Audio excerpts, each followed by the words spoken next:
Alumni Table Talk is a program that is dedicated for alumni to share their personal and professional experiences to current students and for students to ask questions as they embark on their own journey. Our table talk theme today is social justice in STEM. Before we get started, I would like to give a quick land acknowledgement. Even though we are virtual, the UC San Diego community holds great respect for the land and the original people of the area where our campus is located. The university was built on the unceded territory of the Kumeyaay Nation. Today, the Kumeyaay people continue to maintain their political sovereignty and cultural traditions as vital members of the San Diego community. We are honored to share this space with them, and we thank them for their stewardship. This was adapted from the UCSD Intertribal Resource Center. Okay, now time for introductions. First, I would like to introduce myself. My name is Alina Gapalo Martinez. I use she, her pronouns. I am a fourth year human biology major and sociology minor. And I am the Jim Lynn Alumni Relations and Development Intern and Social Justice Educator. And today we have a very special co-facilitator, Joycey, if you want to take it away. Yes, hello, my name is Joycey Ito. My pronouns are she, her. I'm a third year, my major is electrical engineering, and I am one of the outreach and engagement interns, as well as a social justice educator. And I'm very excited to be here and to meet all of you. So, if you want to chat with me too, feel free. And our lovely Edwina, if you would like to say anything. Takes me like 10 seconds to unmute. Hello, everyone. My name is Edwina Welch, and I'm the director of the Cross-Cultural Center, and my pronouns are she, her, hers, and I am lucky enough to work with Alina in her role as the Jim Lynn Alumni and Engagement Intern. I'm very excited to see our alumni tonight. I want to say thank you to them for being here, and very excited to have you all here to be in this nice conversation and community building space. So appreciate everyone for taking the time this week 6. Also, my apologies. I just started the closed captioning. It may not be accurate, but just to let you all know that it's available. Before we get started, before we hear from our panelists, I'd like to just give a quick overview of how things will run. We'll start with the panelist introductions, move to the roundtable, where I'll be asking more specific questions towards our panelists. And if the audience is filling up to it, we can do breakout sessions if you want to ask specific questions to specific panelists. And then we'll come back for closing statements. Let's get started with our panelist introductions, and I'll pass it over to Joycey. Okay, so our first panelist introduction will be from Brian.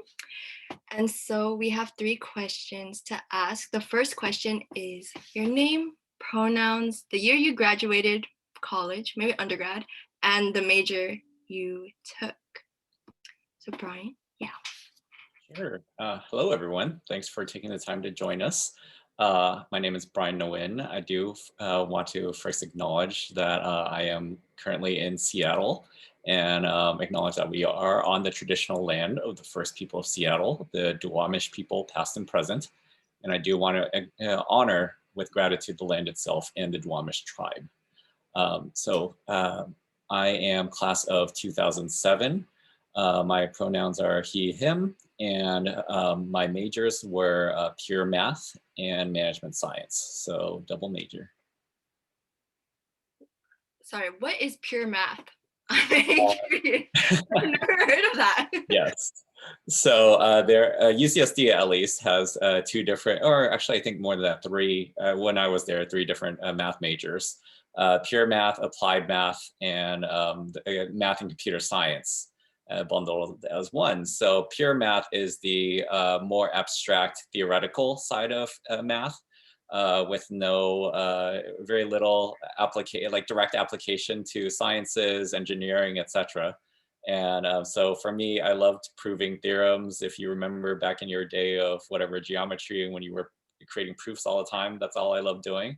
And so that is what I stuck with. Ironically, I moved into an engineering field in which math is actually applied.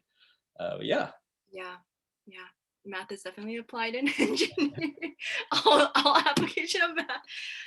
Yeah. Okay. So the next question is, what were you involved in as an undergraduate?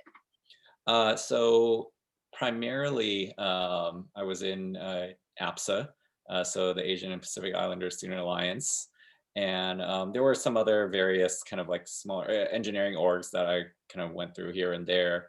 But in terms of an organization, it was APSA for 3 years. I was a GBMer and board member for 2 years. I was also involved in several undergraduate research programs as well. There was, oh man, I am not doing it justice right now, but I forget the name of it, but it was a 2-year program that UCSD allowed me to actually give me stipends to study in other universities for 2 summers. Actually, 1 summer at UCSD and a second one at, I went to Berkeley. And then I also did research throughout the year too. So those were the main kind of organizations I was involved in. And so definitely love the cross. Participating in and organizing with other some of the other SAC orgs as well. Nice, cool. Okay, and the last question is, what is your current job, and briefly describe your experiences with this job? Yeah, I'm right now I'm a senior program manager at Microsoft. I actually just came here about 5 months ago or so. I was previously at Amazon for about 5.5 years. I'm as a senior program manager here. Really, I'm basically a product manager. So I own kind of products at Microsoft. So I'm the one developing new features for customers. I kind of come up with ideas. I reach out to customers, engage with them, identify what are some of their biggest issues that they face, and then I design everything from the requirements and hey, this product will do this, over to designing what the user experience will look like. And then I also kind of engage frequently with software engineers to build those products. And previously I was at Amazon. I was a software development manager and also a program manager there. So I've kind of run the gamut of having software engineering background, program management, which is basically running large projects across many different teams, and then finally as a product manager. So I'm trying to diversify my experiences. Nice, cool. Thank you. Thank you for answering these questions. Mhm. And next we'll go on to Anthony. So the first question again, name, pronoun, year you graduated college, and your major. Ooh, okay, I'm going to try to remember all of that. So my name, I go by Anthony Honko. My pronouns are they, them, theirs. The year I graduated was 2015. And my major was mathematics applied science. And I did take cognitive science and management science as my applied science portion. So although they don't put that distinction on the degree. Anyways, and college, I went to Revelle College, if that helps you all understand what I had to go through. Okay. Anything else under that? You answered everything. So Awesome. we will continue. So what were you involved in as an undergraduate? Nearly everything. No, I'm kidding. But like I remember being part of SDSC for a quick stint. I was like the freshman representative at that time. And then, right, so my first year I was just trying everything and seeing what stick. Eventually I got into KP, Kaibigang Filipinao. And I was actually a GBMer for a very short time, and then I became a board member. So I was a board member as GenSex the first time I was a board member, and then eventually my second time I was a vice chair of finance. That's where the math came in. And then I was also an intern at the Cross-Cultural Center as a social justice educator. Woohoo! And then I was also an intern at the LGBT Resource Center as a Trent Lawley leadership and volunteerism intern. So there's my experience, like mostly in those realms. I did try to join like some math clubs near the end of my college career, but unfortunately it didn't stick. But I was really excited to like talk about different mathematical abstractions, as Brian will tell you. We were trying to like do other topics that we didn't never got to in our classes, but unfortunately it was such a new program that I didn't really take advantage of it. But yeah, I tried everything. Very well-rounded. Okay, so the last question is, what is your current job and describe your experiences with this job? Yes. So I just got my credential this year. Woohoo! So I'm a single subject physics. I'm a single subject physics teacher as of this year in California. So I'm a high school physics teacher right now. So last semester I taught 12th graders. This semester I'm teaching 11th graders. And last year, I was actually a co-teacher, right, getting my credential in an 8th grade math science course or class. So that was the class that I was in at the time. But even prior to that, like I did a bunch of like odd jobs. I did work at an electronic manufacturing company called Cobham. And I'm also an Air Force reservist right now, where particularly I'm a guidance and control specialist. So I'm a maintainer for KC-135s. I have a secret clearance. I don't know if I'm supposed to tell you all that. But like in general, I just deal with planes and I fix them. Oh my God. Thank you. Thank you for answering those questions. And now we'll go on to Eugene.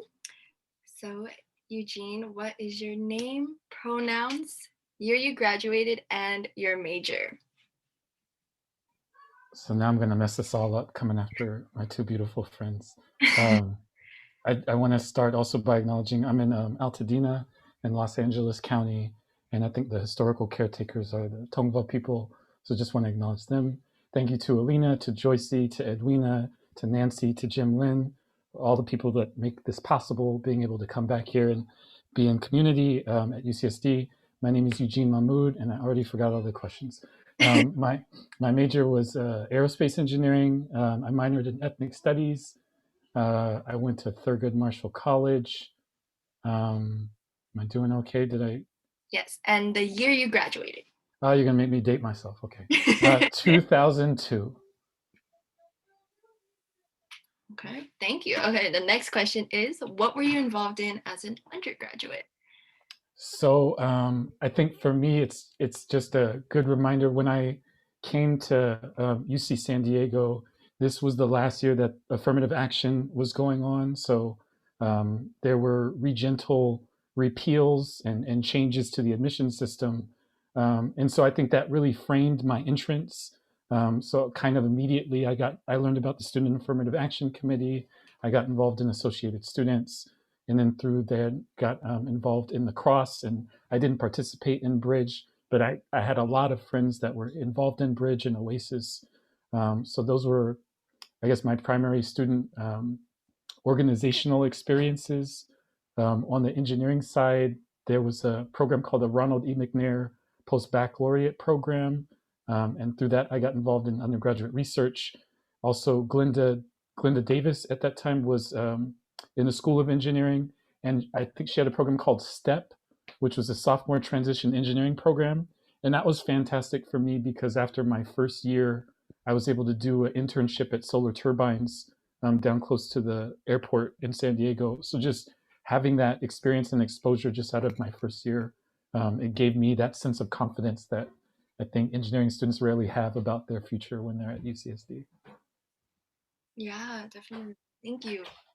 Okay, and the last question is, what is your current job and describe your experiences with this job? So I'm thankful also to be here on this panel with Anthony, because I don't know how many people study engineering and want to become teachers. So I'm currently a professor and a department co-chair of physics and engineering at Mount San Antonio College, which is in Walnut, which is right next to like Pomona and Diamond Bar. This is my 6th year at Mount Sac. Before that, I taught junior high and high school for a little bit as well. And yeah, just, I mean, I know you all are in your 6th week. I'm just finishing up our winter intersession today. So just getting out of finals. Yeah, I actually have a cousin who goes to Mount Sac, so I'm familiar. Oh, and then Brianna in the chat saying, shout out to my hometown Walnut. Yeah, so thank you all for the introductions, and I think we'll continue on. Yes, thank you, Joycey, and welcome to our panelists. Now that we kind of have an idea of their background, let's go ahead and get started with the roundtables. For our first question, I'm going to start with Brian. Can you talk about how your math research opportunities led you to the engineering internships that you experienced?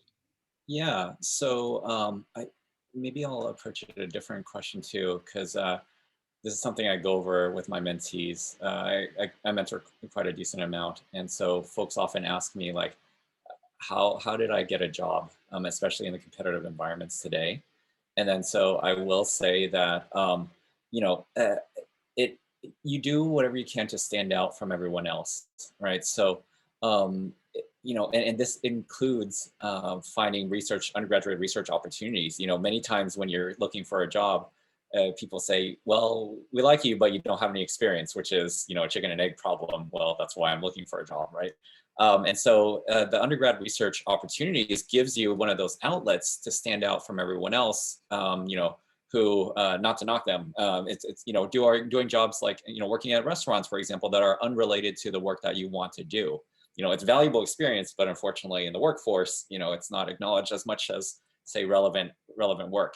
So finding those, I tell people, be as creative as you can to find work, maybe not even in like, outside of school to find a job. But if you can't, you can also look internally within your college to find research opportunities. And even if you are taking like 199 courses, but if you're lucky, you can also find opportunities to be paid for it, with like I was for 2 years. And so, first of all, that definitely helped me kind of stand out from the rest of my other undergrads who oftentimes did not have that work opportunity. And so and then on top of that, being able to do something highly academic. And in terms of research, everyone, industry knows that if you are doing research, you are doing, either very abstract or very, solving very difficult problems with very intelligent people, especially at, colleges like at any college really. And so I think that definitely helped kind of allow me to kind of bubble up in the resume hunt. I will also say that I was previously a software engineering manager at Amazon, and also a manager of program managers. So basically I was a people manager. And so I was looking at quite a lot of resumes. I was looking at quite a lot of, I was doing quite a lot of hiring myself. And a lot of them did involve new grads.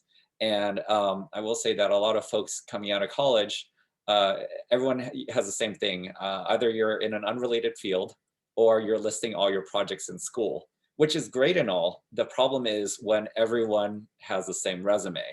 And so it is much more rare. I actually did not encounter a single person doing research. So it's like, you may think that it sounds simple, and to actually even find an opportunity within your college and not even have to look externally. You may think that that seems simple, but it actually goes a long way, because a lot of folks out there, they have great grades. They have, they're doing the same thing in terms of projects. They sound exciting and all, but they're done for a reason. They're done for your class. So so it actually does help a ton to, as you're looking at your options, please just don't discount that. I frame it within the perspective of finding a job, but even more than that, just having the opportunity to work closely with a professor, do something deeper than what you're learning in class, and just really to understanding your field a little more strongly, and determining whether you have a passion for it. I actually, by doing 2 years of research, I found out that I did not want to do research. So I actually loved research in the beginning, and then I was like, nope. I cannot try to I cannot try to do this and try to get tenure in some Midwestern Midwestern state in the US. So it'll also help you with that as well. So there's so many reasons for this. And I got to, go study at Berkeley too. So I would definitely encourage it for so many reasons. I think it's a common thing that people discover they don't like research when they do research. We actually heard that from the last alumni panel last week, how they were talking about, I decided I did not want to do this anymore. So it's pretty common. I liked it. I just wasn't as good at it as I would have liked to have been to Mhm. get to like, to live in a city that was nice weather and all. So Yeah. Okay, thank you. Our next question is directed towards Eugene. Advice for students looking to continue their education. How did you find the right master's program? Yeah, I think following up on what Brian was sharing, I think undergraduate research, and the main thing is just networking. I think just like any other, job opportunity. I'm trying to be positive today, but I can often feel like, graduate school, master's degree, PhD degree, it's like a really low paid internship, like really, really low paid. You're going to learn a lot, right? But so, the reason why you're doing it is exposure, is to kind of access a network. And I think the earlier that you can start that, the better that you're going to end off, especially when you're at the point of applying to schools. Um, I know for me, the thing that really, I think, and another thing too, it's like when you get rejected, you rarely find out, unless you're in Brian's position where you get to know why somebody was hired, but you rarely find out why you didn't get accepted or why you got accepted, right? But I think for me, I knew somebody that was at the graduate school that I ended up going. And before I even applied, they invited me up there. I met graduate students in the program. I got to talk to the faculty. So I feel like it's, I guess the other horrible metaphor, it's like when you are going into a school, it's like you're going to marry an institution for 4 years. So you kind of want to, do your research and do your background, and see if this is a good fit. So I think just beyond the intellectual scholarship, it's, you want to feel comfortable there. Um, One other thing that I would say, and maybe this is an article I can share with Edwina or folks later. I know that there's a number of Black women that recently put out an article about, specifically in engineering, about just kind of like the small boys network that is kind of science scholarship. And I think that's also something that affects people's experience, right? So you want to use, for folks that are involved in the Cross-Cultural Center, you want to use your org experience to network and talk to people and kind of see what people's experiences have been before. Because I think it plays a large role when you think about all of these steps as kind of investments in your profession. Awesome, thank you. Also, if you want to share that article on the Hug Network, we'd appreciate that there. Perfect. All right. My next question is for Anthony. Can you explain the process that led you to landing the teacher apprenticeship program, and how was the experience? Let's just say it was very painful in the beginning. So why am I a teacher? I want to say it's 2021 is when I got my credential, and I graduated 2015. So that's like what, 6 years?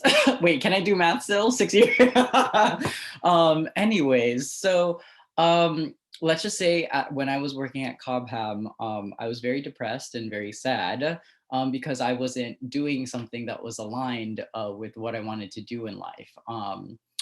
In terms of being a teacher, I know I've always wanted to be a teacher, but I understood that with this face, a lot of people be like, hey, get back to class. So I've had experiences with like substitute teachers, and other teachers are like, I was too young, and my faculty, like, the staff thought I was one of the students. So I had that fear looming around in my head. I'm like, okay, cool. I'm going to go into the private sector, work for a couple of years, age so that I look older, and then become a teacher. Like, that was my plan. That plan didn't work out because I was very depressed at my factory job at Cobham. So one of my very good friends, Alexia, who was working at Alumni University at the time, she was like, hey, man, you're depressed and you need to like do something different with your life. Like, why don't you just go off and be a teacher? And I went to, like, she apparently like went to a not a field trip, but she took a tour of my current my graduate school, which is High Tech High Graduate School of Education. And High Tech High here in San Diego has a hub of schools that do project-based learning. When I went to the graduate school program and looked at the website, and one of their pillars was anti-racist education, and I was like, oh, there's some like social justice alignment here. Luckily at the time when I was applying for the program, it was very serendipitous. The application process was closed, but on their email website, it said, we're still looking to add people to our cohort. Please email us immediately so that we can do a quick interview and talk to you. So I do that like the night of. Literally like a week or two later, I had a interview with the program director, who's now one of my favorite teachers. Dr. Sarah Fine, she just saw like this alignment because of, my social justice education background, me working with the Cross-Cultural Center and the LGBT Resource Center, as well as my experience in mathematics, being a strong math and science student. Unfortunately, they did not have a math cohort at the time, but they're all like, hey, we need a science person. Can you do science? And I was like, okay, cool. So I caved there and like I did science. I picked physics because I did it twice in high school, because I did it in 9th grade and then I did AP physics in 12th grade. So I was like, I've done enough physics to get this. I took the CSET 4 times to finally pass it. So there you go. And now I have a credential, right? So there you go. So it was a very serendipitous thing, but it was because, I was just putting off the fact that I wanted to be a teacher. So don't let your fears hold you back. Thank you. I know Anthony mentioned a little bit about how social justice plays a role in his work. Maybe if Eugene and Brian want to tackle that question as well. Sure, I can start then. So I'm actually very lucky to have worked in at least I've worked for multiple private industry. I've been in private industry all my life for my career, and I'm very lucky, at least in my 2 last companies with Microsoft and Amazon, to be in large tech companies in which diversity and inclusion is a greater discussion point. And in general in tech, and I think many private industries, this has become, thanks to very slow progress, it is becoming a larger and larger conversation these days. But especially in these large tech companies that are internationally located in, one of the best things is I get to work with people all over the world and hear all their different experiences. And so social justice is a much larger component, like a direct component of what I work with, more so than say some of your other private industry areas, small companies and so on. For example, with these large companies, they do have kind of the resources and the people to actually focus. Like there are people with a variety of degrees. Like today I just heard from a speaker who had like a PhD, like a grad degree in like critical race theory or so, that works at Microsoft. I know that Microsoft they have a department dedicated towards criminal justice reform. And so there are multiple ways in which social justice intersects with my work. First of all, it's just from an employee engagement perspective. I am involved in multiple employee resource groups. These are kind of affinity groups that are tied towards, race or various other diverse components like, disability, veterans, so on. And so within each of those affinity group, those employee resource groups, we do go ahead and hold events, activities, speakers, but also represent employees from their diverse perspectives. And so, for example, there's been issues previous at Amazon related to kind of, bad stories or stereotyping for APIs. And so I know that when I wasn't on the board at that time, they were kind of speaking out and trying to engage with some of the leadership to acknowledge it and address it. So that's from an employee engagement perspective. There's also from a product development and customer development perspective as well. There's a larger conversation where we do need to ensure that we are designing our products more inclusively. And for example, I know at Amazon, there was actually for the longest time in terms of like kind of hair products, their hair products were being marketed towards anyone.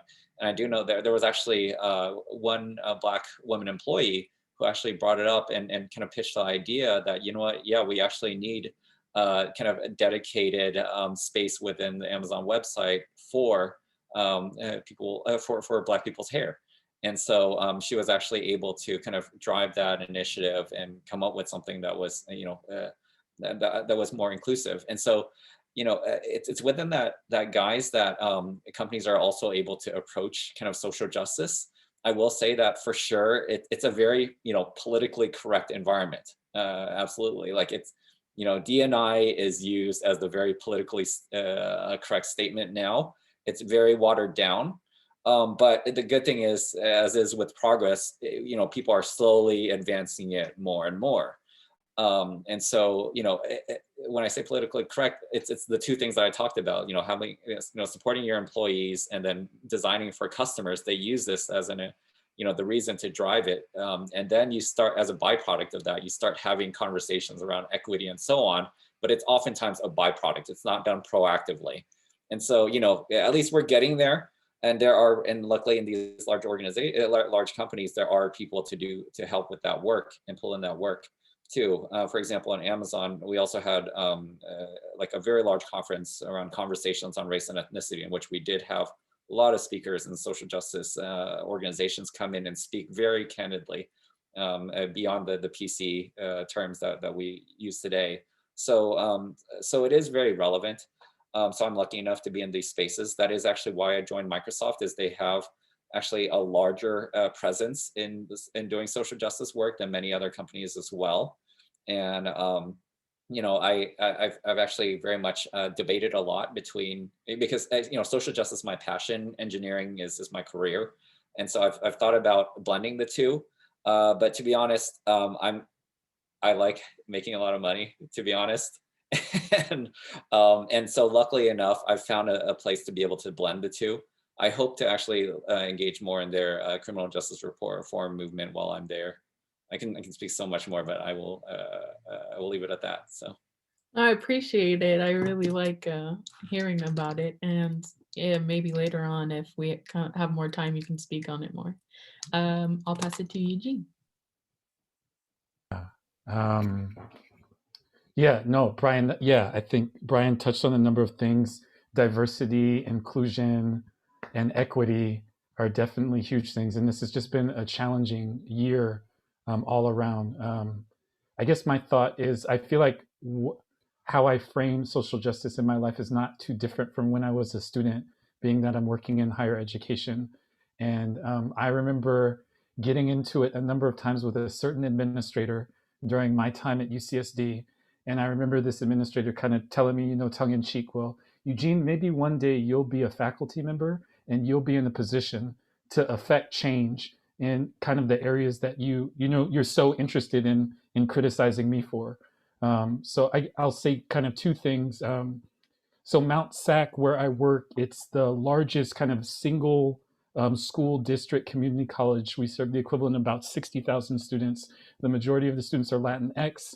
The other largest group that we serve are API, Asian American students. And in particular, being a transfer student, I mean, it just sucks. Specifically being an engineering transfer student, there are so many obstacles. And I'm just going to say this, I don't think Glenda's here, but just the School of Engineering is really mean to transfer students. So when we talk about equity, when we talk about access, so I'm the principal investigator for a National Science Foundation project called Supporting Engineering Technicians from Underrepresented Populations. The issue is that the majority of our students in the engineering program, they want to get bachelor degrees, but they're also primarily in a position where they need to work right now. And I think for anybody that's an engineering student, it's really hard to work a full-time job and take 3 or 4 classes. And so a lot of our students are in our program for 3 or 4 years, and they're doing the work, they're setting the standard, and it's also our responsibility to hold that standard, right? Because when they transfer, they have to be the best students in the class. So I think that's kind of the work of that project, and I'm just in the first year of that. But the other thing that I would say is when I was at the Cross-Cultural Center, I started doing an art form called capoeira. and one of my fellow interns introduced me to that. I had done Taekwondo for a long time. And so I've been doing that for about 20 years. And I'm now a teacher of that art form, and I've gotten to travel with it. And I think in particular, being able, just as a reminder for folks that are in STEM, being able to kind of have an art form, have another kind of side gig, some way to express yourself. I think that's something that I really got from the Cross and our sister Joy, is just that we need that balance, right? We need to do that work kind of on both sides of ourselves. So taking care of ourselves, making that bread, making that dough, but also something that's going to connect you to a legacy and ancestry that goes beyond these racist, sexist, horrible structures that we're often isolated within. So I would just say, it's doing that work on both sides, right? We have to do it within the system, which is what I felt like that administrator was nudging me about, but we also have to do it kind of on the outside. Thank you. I appreciate that. Anthony, did you want to add anything else? I know you spoke on it briefly, but if there is anything else you wanted to mention. So specifically on like social justice work at my work particularly. I think what's different about my experience in education is that I did find a credentialing program that anti-racist education was a pillar.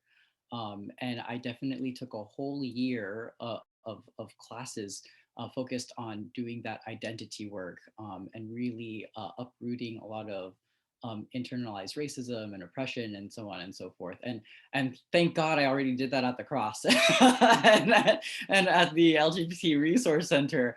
And so, right, as it's so important, I feel like as a new educator that like we're constantly reflective in our practice, understanding the structures of how our classroom can be oppressive as well. And learning how to make the classroom experience a place of liberation for our students. And so that's something that like I take with me every day, every time I step into the classroom. Am I doing enough social emotional learning? Am I taking care of my students first as they are human beings when they first step into the classroom before I even get to the physics content, which I mean, there's a lot of physics content out there. And I am thankful for the school that I'm in too. So Health Science High Middle College, they're really focused on helping our students get their diplomas, not pushing them out just because they're failing. And really like the school model that I'm in is, students don't fail their classes. They just get incompletes and then they're in academic recovery for the rest of the time. So a lot of our students really do get our diplomas. And of course we, right now, like the students that are in academic recovery from last semester, and that they're trying to get C's right now, and C's get degrees, as they say. But the point is that a high school diploma means so much when you go out to the starting job market, let alone when you go to college and start applying to them. But like our school recognizes that getting a diploma is so important for those students that just have that aspiration of getting out of school. So I'm fortunate enough to be in a school, in a charter school at that really values that for our students. So finding an organization or a place that you align with seems to be like the key role here, or even being that person where you want to infuse social justice. Luckily, I went to the Equity, Diversity, and Inclusion Leadership Conference, and one of the things they said was, and this is something that I learned from the Career Services Center, is that you need to interview your employers as much as they're interviewing you.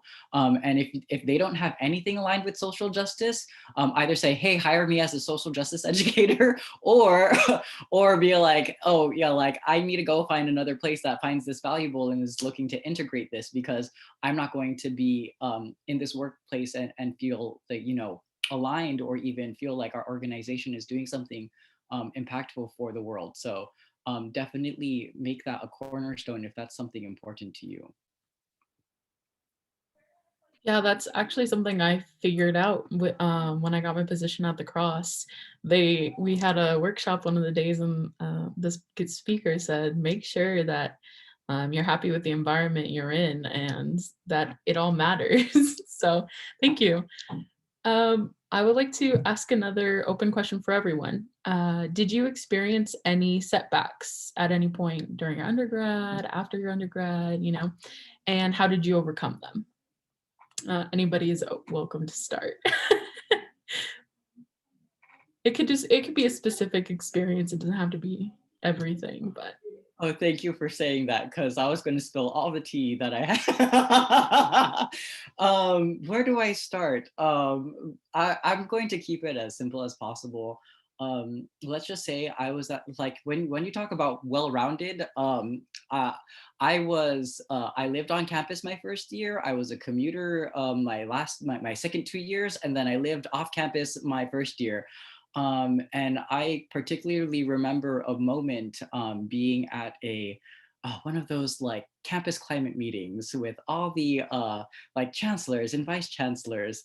And I had such a traumatic experience there, because the students were telling like their experience about like how UCSD across the board of like, doesn't matter what type of student you are, whether you're in engineering or STEM, or if you're an arts major, so on and so forth. It was the students that were picked felt like a handpicked group of students that were like, hey, we're going to tokenize these students and hopefully distill the experience of the non-monolithicness of what they're experiencing. But this gives us campus climate. Anyway, so that's me throwing all that shade there.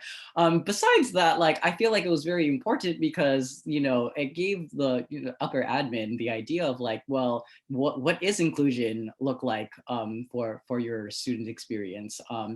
And I felt the pain, the hurt, the suffering from all of them.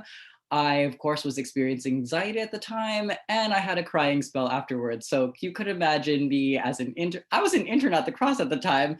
I was having a crying spell. Of course, like all the staff knew that I was like crying in the library, like sobbing my eyes out. I don't know what was happening. I'm like convulsing crying. But just being in community, in a place where I was validated and seen and was able to have that experience, meant so much to me. So what brought me back was just the fact that I was in a space where I was allowed to be myself and have that experience and not be shamed to express my emotion. So be in a place, of course, right? So protect your psyche, protect the spaces that you're in, because those are the places that will give you strength, and to experience what you need to experience so that you could learn from all those lessons. But yeah, that's one key experience I had. Thank you. Brian or Eugene? Sure. Let's see. Maybe I'll focus on maybe setbacks as to how it seemed like a setback for my future, but it ultimately didn't turn out to be that case. So I'll just give 3 quick examples. One was I came into UCSD as a CS major, and then I took whatever CS 12, which is one of the weeding class, and so they definitely weeded me out. So that was one setback because I thought, oh crap, like all my whole plans for everything is just done. And then second was in my research. Honestly, I actually did not do much research when I was supposed to be doing research. I didn't really yield many results. So I thought that I was kind of useless there. And then the third one being that, before I joined APSA, I was getting pretty much straight A's. My first quarter in APSA, my GPA dropped to like 1.8. So those are basically all kind of like setbacks in terms of my, I guess, academics. I bring that up because I guess I want to think more about like kind of career and impact of my career. Basically, the main thing is like there are many ways to kind of be successful in your career, and what these kind of like preset definitions of the path that you should be on. While it is a very common one, it's not the only way there. And just be persistent and creative in how you kind of surface up you know, the qualities and the skills that you can contribute to. You know, like despite not doing much in my research, for example, I was able to take away some of my learnings and talk about it enough in my interviews to kind of get people to you know, believe in me. You know, I ironically, after I dropped out of CS, I ended up going back to CS and I became a software engineer for like 7 years, and then now I'm still in tech. And then you know, with my with APSA, I found a good balance between actually being able to enjoy myself and actually dedicate time beyond my academics to actually be involved and learn more about social justice and be active. So I was able to at least fulfill that part, and that is like my biggest takeaway from UCSD is my time in APSA and kind of just being activated in social justice work there. So that has now formed my you know, my passion, as I've mentioned. So being able to just balance that and knowing that, like, you know, my grades could have been much better without it, but at the same time, you know, I didn't want to lean one way or the other too much, and at least trying to find that right balance too, because it is important too. Like I said, as a hiring manager, it is important to have good grades when everyone else has very good grades. So, so yeah, those are maybe 3 career-related setbacks. Thank you. Mhm. Eugene? Yeah, I can share too. But the main thing that I would say is, like, you know, you never really take back your setbacks or your failures, right? Like that's always what makes you and what you learn from. I remember being in AS Associated Students and was working on a campaign to get some money added so that we could be associated with the United States Student Association. Worked really hard on this, had people come down, and we got it passed. And there was a decision that the administration made that it was not going to happen, and it totally upset me and destroyed me. And I was really, really angry, and I felt like I failed. And I think the lesson in that was I had succeeded in the coalition of people that had learned about what that was. And there were people that were going to come next year and take on that fight. And then, kind of vibing off of the undergraduate research end, I was doing a project in mechanical engineering with this really cool guy that I liked. And we were working on jet fuels. The project was in mechanical engineering. We were using FTIR. We were doing spectra, and we were mixing kind of different chemicals. And we blew up the FTIR. And the faculty advisor confronted the graduate student that was working with me and basically like began to kick him out of the program. And I think that was a great experience for me because it was very informative for what I would go through as a graduate student in my own time. But I think it was, you know, it's like you see these things, right? And you see how people interact, and it's a lesson, right? And it's informative. And so I think just also like some of the things that people are talking about of like, there are things that happen when you realize like, oh, maybe I'm not comfortable here, or maybe this is not the environment for me. How would I react in this situation? So I feel like, yeah, a lot of the experiences that I had that were kind of like setbacks, they informed me and they prepared me for the battles ahead, and that's all you can ask for. Thank you for sharing that. I think it's extremely important for the other undergraduates to hear that everybody struggles, but we all make it out in the end, and it'll be okay. We'll work it out. So thank you. First from Eugene, the first thing I thought of was like the biggest example of kind of failing and building coalition as a result. Like Stacey Abrams is like the pinnacle of that. Like look at her now after she didn't win the governorship. Like it is crazy. It's amazing what she's done. Okay, and another open question for anybody. Who or what inspired your career that you're currently in?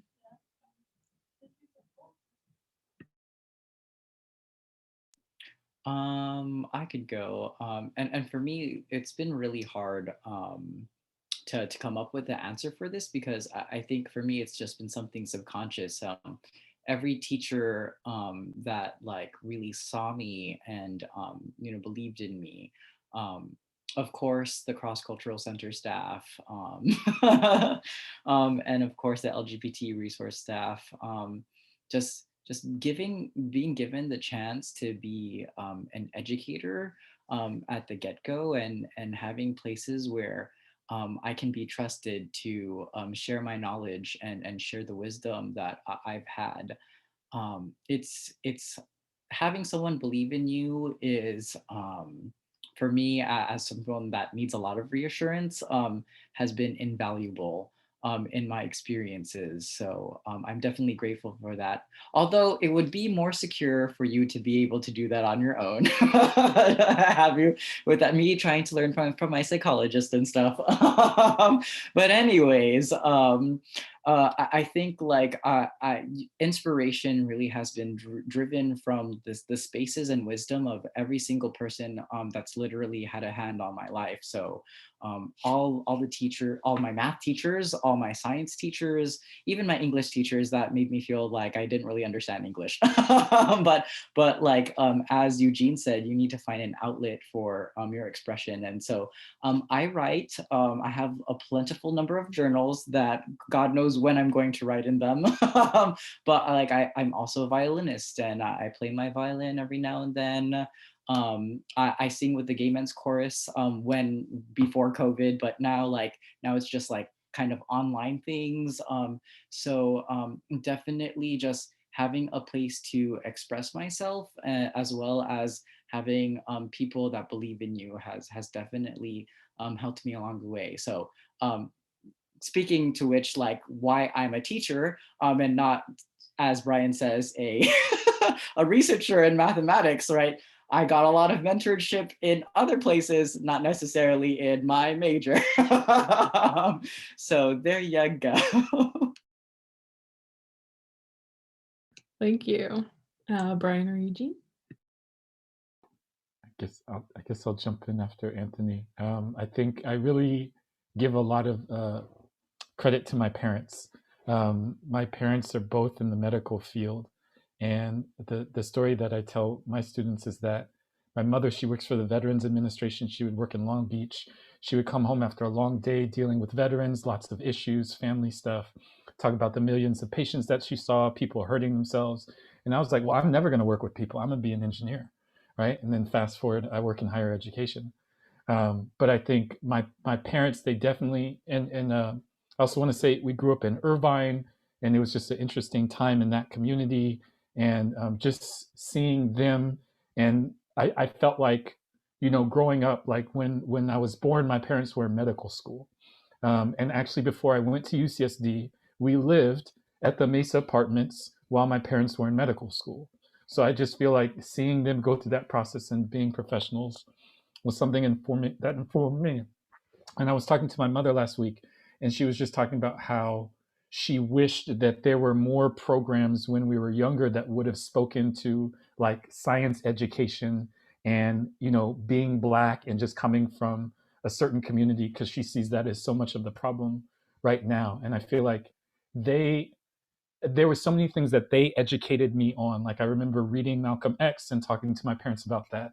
I remember Gil Scott Heron's poem, Whitey on the Moon. I remember learning about the Black female mathematicians that were featured in Hidden Figures, from them. And so I feel like they gave me that kind of environment, even when a lot of the structures that I wasn't in didn't provide that. But then I have to give it up to my experience at UCSD, because I think that was really the thing that framed my like look at what education could be. And in particular, I think folks like George Lipsitz in ethnic studies, just having a professor that, I mean, he was just like a DJ, the way that he would lecture, and then somebody would ask a question. He's like, oh, that reminds me. And then he'd put on like Tupac to Live and Die in LA. And then he'd rap like a quote in that, like into his point. It's just like, what are you doing? Right. But like, that's the power of what educators can do. So yeah. Thank you. Very similar to Eugene in terms of what kind of started me in the path of like engineering was, being Asian parents. My parents, especially my dad, pushed me very much towards engineering. But what I do want to call out is just the amount of privilege, both he and I've had to have parents help us move in this direction. And, and we were, I'm lucky enough to have that, that initial push. And that is actually why I am involved in mentorship today, because I find that so many people lack that background, especially being, first generation immigrants, for example, like me, like my parents, and so on. So, I mean, that was my initial push. Luckily, my dad was in the space, and he was able to kind of help me along with that. But then, in terms of what keeps me here, I think it's kind of a journey that I've had to. I don't really. I've had to kind of just figure out myself with definitely plenty of people along the way who've helped in terms of my career. To be honest, like one of my main motivators is, like I said, I do enjoy having a nice life, like a stable life financially. So that is a driver for it. But in terms of kind of, so that's kind of like a selfish external motivator for what's driving me. But at the same time, like the things that I engage myself with in work, the ERGs that I talked about, I was kind of engagement with the community for like in my boards that I participated in, and I actually stay in this space because of my passion for social justice, and that I owe to the cross for sure. Like, I'm not trying to advertise for it. I actually have, I've actually not been engaged with the cross at all, and luckily I signed up for mentorship a while ago, which I don't remember, and that's why I was brought in. And so what I'm trying to say is, like, even though I don't still keep in touch with the cross, its legacy has carried with me, like, since I left in 2007, and it's shaped me so much in terms of what I do. So when I actually use that to drive my direction, I actually often question myself why I'm in private industry, besides financially, when my passion is social justice. But so many of my friends have told me, like, no, stay there. We need people like you in those spaces. And it's true. Like, what I try to act is, I often am trying to bridge, those two different worlds, because I don't find enough people like myself in these spaces. And so it's kind of a benefit too. I do want to emphasize the finance is a big portion of it, but being able to affect change this way, and in terms of knowing that I'm not always living in this bubble. I am still in a bubble in the tech industry. It is definitely much more progressive than other private industry. But being able to kind of affect change in a different space, that also helps drive me, and that, again, due to the cross. So yeah. Thank you all for sharing. I wanted to add on the end of what Brian said. Brian, I think we need you there. I think in addition to you being comfortable and living your best life, I think we need that transfer of resources, right? And I think there are communities that have had those resources, and you're now in a position to play a role in that transfer. So we need you there, and we need you to kind of carry people up there with you. I appreciate that. Actually, I say one of my drivers for trying to continue moving up, like this ladder, this private industry ladder, is actually motivated by being kind of a model for my community. I want, people bring in folks of color all the time to talk about, their successes and how they got there. I want to be one of those folks to help guide others in my community and uplift my community. So I do appreciate that. Yeah, thank you. We need to be everywhere, at every level, all the time. So it looks like from the poll, folks want to continue the roundtable. So we'll get right back into it. I'll start with a question for Anthony. How and why did you make the decision to go from an engineering degree to a math applied science degree? So this goes all the way back to when I was Society for Civil and Structural Engineers as a freshman representative. At the time, as a new Revelle College student, really like rose-colored glasses, I had the dream of double majoring in math and science and double minoring in philosophy and music at Revelle College. So you hear the story, right?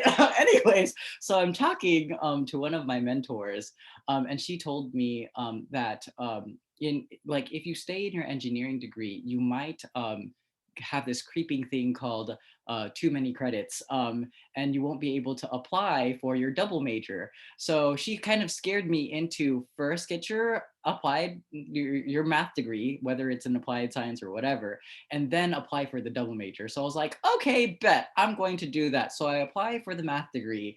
And then I realized, so somewhere along my college career, my mom calls me and is like, hey, honey, money's running out and I can't pay for college anymore. So you could imagine the mental strain and the anxiety that produced. I was like, great. So I can't be here for 6 or 7 years because getting a double major in math and science is unattainable at Revelle College. So I stayed in my math degree and kind of stuck so that I could finish in my 4 years. So had I had all the money and all the time, I would have had done that, but it just was not the case. But yeah, that's how I got into math. But I knew I wanted to do math because, as Brian will attest, it gives you all the abstraction ability to see things in a more general sense instead of looking at things at very specific and fine grain places. So math has its place, but take cognition of mathematics, which is unfortunately in the cognitive science major. I'm like, all math students should be taking that. In fact, all our faculty members should be taking that class. So there you go. That's my tidbit. Thank you.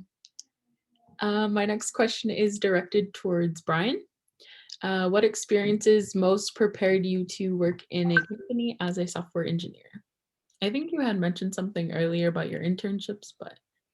Yeah, I think I talked about definitely my my undergraduate research. I talked about that.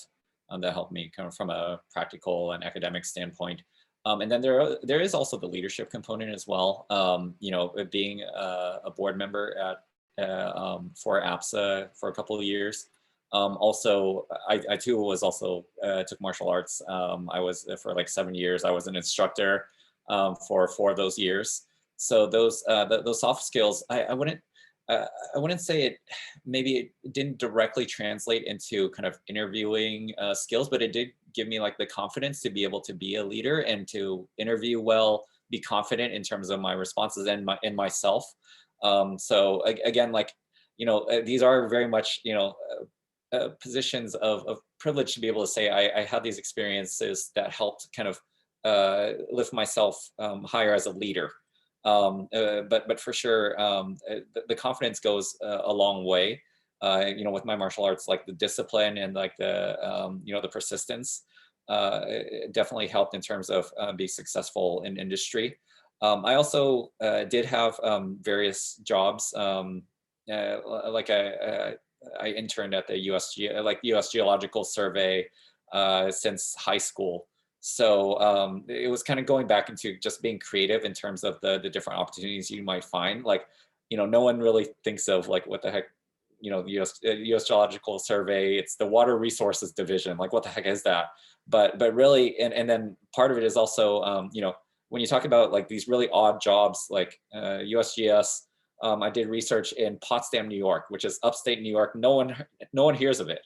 But if you do kind of like, if you find these niches, and despite them being tiny, like at least you're doing relevant, difficult things. You know, in high school, I was not working, you know, as a cashier like most of my friends were. You know, I was instead literally scanning documents 40 hours a week for 4 weeks. But that helped lead me to actually doing a little bit of scripting. And so like I found these like really niche opportunities that no one else really had found. And it's helped me kind of do something out of the ordinary. And so kind of be that's why I really talk about being creative, trying to find those outlets, and don't let like all these rejections stop you. So I think these all roll up into preparing myself for like private industry. Awesome, thank you. Eugene, I wanted to know more about any of your research experience or some of the research that even you might be teaching now. Yeah, so when I was an undergrad, again, I was an aerospace engineering major, so really interested in engines, combustion engine technology. There was a group that was doing kind of plasma engine technology for outer space, but I mentioned the one project that I was going on, we were mixing some smaller hydrocarbons with JP10, which is a level of jet fuel, and kind of doing some spectra and studying some of the chemistry behind that. When I was thinking about graduate school and thinking about my career, again, I was graduating around 2002, so that was right after September 11th. So pretty much everything aerospace engineering was drones, or kind of working for NASA or graduate school. So I was exploring opportunities with graduate school, and I found there was this guy, the faculty member, who was doing work in fuel cells at Caltech. And that was eventually the program that I ended up joining. And so at Caltech, my work was basically around fuel cells, which was totally different from my experience, much more materials, much more chemical engineering, a lot of thermodynamics. But I got to work on that for a really, really long time. And I learned a lot about that. And so now where I'm at Mount SAC, I'm essentially doing engineering education research. And I should probably bother Edwina about, because I'm thinking about pursuing a PhD now in engineering education. But I've also been doing this project with a friend. You all have seen The Matrix. Is that like a horrible non-current reference to, like, do people know what like the original Matrix is? Yeah, yes, Anthony, that. So I have a friend who works in Hollywood, and basically his goal has been trying to recreate that shot. So we took a GoPro and we put it out on a string and we connected it to an Arduino, and we have it spin in a circle, and you can change the angle and you can let the string out. So I do projects like that. So at Mount SAC, we have a maker space, and we kind of have a lot of different people that come in. One of my classmates, actually from UCSD, his name is Arnell. He was kind of the same year as me. Edwin, you probably remember him. He's married to Karen, his girlfriend at the time. He's an entrepreneur. He has his own company out in Diamond Bar. But just so trying to connect students to projects like that, I think is kind of where my interest is at now. Something that's kind of hands-on, but that they can also design now, because there's so much with, CAD software and stuff like that. That sounds really cool. Thank you for sharing. All right. I now want to open it to the panelists to share any last remarks that they want to share, something they didn't get to say, speak about. And during that time, I encourage the participants, if you have any specific questions for any panelist, please utilize the chat. So any panelists can start. My mouth is warm. I'll keep it going. I just want to say it's been just a real honor being here, virtually being here. I remember the last time I was on campus was around this time last year, and I was at the Cross, and I left and I walked up, and I actually ran into an old student of mine, and then I walked up to my old apartment in Thurgood Marshall, H8 in the Marshall Uppers, and I was just walking through campus. But the overwhelming feeling that I had is I just remembered feeling how small I felt so often as a student. Just that overwhelming sense of isolation. Like, there are moments where you have all your people around you and you feel good, but I was just remembering what that felt like. Remembering nights I spent in Geisel Library. I'd open it and I'd close it, and there are people that never talked to you ever before in these lecture halls of 200 people, but they see you in the library, and all of a sudden they hey, what'd you get for number 5 on problem set? Da, da, da, da. So I was just remembering that. And I think the main thing that I wanted to share was, I think every semester as an engineering major, I questioned what I was doing, right? I questioned where I was going, kind of morally or ethically. I had bad semesters and my GPA wasn't great, and I worried about what my parents were going to say, or what I would need to do to support myself. And the main thing that I wanted to share is that a couple of things. Non-linear is okay. Like, we don't have to go in a single direction, right? I think what I'm hearing from the other panelists too is, like, part of what happened in education is that their interests changed, right? And that's kind of a natural reflection of figuring out who you are and doing that development. So that's a natural thing. The thing that I always tell my engineering students at school is, like, you want to do something hard. I think I kind of heard this in Anthony and Brian. You want to do something hard, and if you figure out you don't like it, you go on to something else that's hard and also satisfying. But, like, you want to do the hard things, and you want to find ways to create value for yourself. And I think in particular, from my experience being, a Black male at UCSD, being in engineering, I think I had to find ways to like explore engineering because it was this thing that I was interested in. But I also had to internally find ways to decenter whiteness as I thought about like what I was going to be able to come. And I also had to find ways to confront structures, because I feel like oftentimes you're running into these systems that say that you're not welcome. So I think you have to take on kind of all these tools and all that armor, and you got to believe in yourself, and you can't be afraid of failure, because ultimately that's the best teacher, but it's just informing you and it's readying you for the path ahead. I think a lot of the things now I can look back at UCSD and I can think about how sad I was, but I really feel like it empowered me, right? It didn't register then. And I think also the friends that I had, right? Those are still a lot of the friends that I'm able to take notes on and to share with in the current day. So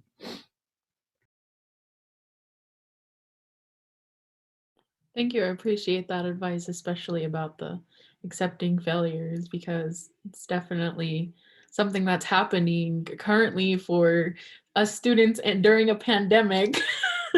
And we're looking for all the support we can get. So we appreciate you saying things like that.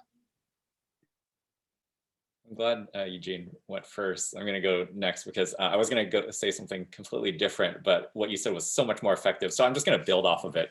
I do want to, I wasn't thinking at all back in my time at UCSD, but I will say that UCSD was one of the best, like college is one of the best times in my life ever. Like I wish I could go back to it. For sure, do everything you can to enjoy it and find your passions, and don't just focus on your classes. Especially relevant to today during COVID, if you can afford it financially, stay for 5, first of all, and then on top of that, if you can, regardless, be proactive in enjoying your last year, if it is your last, or one of your years here, even though it is very difficult during COVID. And be proactive in finding those organizations, reaching out to people. Like, don't wait, and just go ahead and like everything I've said in terms of like all the different paths I've taken. I found that I've been successful in my life because I've just been proactive about doing things and creative. And so that's what I really encourage you to do, especially with all the limitations today. It is with COVID, it is very limiting. But if you are creative, try to find ways to connect with others. I mean, relationships are probably the best part of UCSD. So please try to form those despite the difficulties in being remote. Because you just take away so much with the people that you are around during your college times, when when everyone is in the same position in life. I will say afterwards, everyone goes off and does their own thing. And so please take advantage of this, and recognize that all of you are in the same space, similar positions, and to build those relationships, because they will be everlasting. College was completely transformational and has lasting effects for the rest of my life. I do want to make it very specific to COVID, because I understand the struggles, and I don't want to let that be a huge inhibitor to your experiences in your life, for sure. So yeah, and then I will say though, kind of especially in the social justice space, you will this will, depending on the space you're in, many people when you enter the real world, then you aren't going to be in this little bubble anymore, which is a fantastic bubble, by the way. But I hope that you will still be able to stay activated. Despite myself and everyone else, we are living our own lives, and social justice is not a direct component of it. But at the same time, it actually does form who you are, the very moral values that you have. And so being able to kind of stay connected in that space, whether it be the people, stay connected to the value system and so on, I think that it will really help drive who you become, for sure. Despite wherever you are, it will play a part of your life. So yeah.